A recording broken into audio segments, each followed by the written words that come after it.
সবাই যখন মৃত্যুটাকে ভীষণ ভয় পায়, আমি তখন হাসতে হাসতে আল্লাহর কাছে ভীষণ সন্তুষ্টি নিয়ে পৌঁছতে চাই যে আমি একটা ন্যূনতম ওই জীবনটা লিড করতে পারলাম, যে আমি একটা ইনসাফের হাসি নিয়ে আমি আমার আল্লাহর কাছে পৌঁছতে চাই। হায়াত মৌতের মালিক আল্লাহ, ন্যূনতম সিকিউরিটি নিয়ে চলাও হলো সুন্নাহ।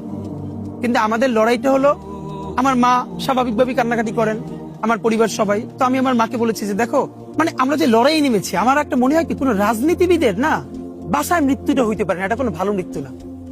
যিনি রাজনীতি করেন, যিনি লড়াই করেন, যিনি বিপ্লবী, যিনি সংগ্রামী, তার মৃত্যুটা হবে একটা সংগ্রামের মধ্য দিয়ে, একটা রাজপথে, একটা গ্লোরির মৃত্যু। আমি তো ভীষণ ভাবে প্রত্যাশা করি, আমি ছোটবেলা থেকে এই স্বপ্নটা দেখি, অনেক জায়গায় বলেছি যে একটা তুমুল মিছিল হচ্ছে অন্যায়ের বিরুদ্ধে, সেই মিছিলের সামনে আমি আছি, কোন একটা বুলেট এসে আমার বুকটা হয়তো বিদ্ধ করে দিয়েছে, এবং সেই মিছিলে আমি হাসতে হাসতে আমি শহীদ হয়ে গেছি।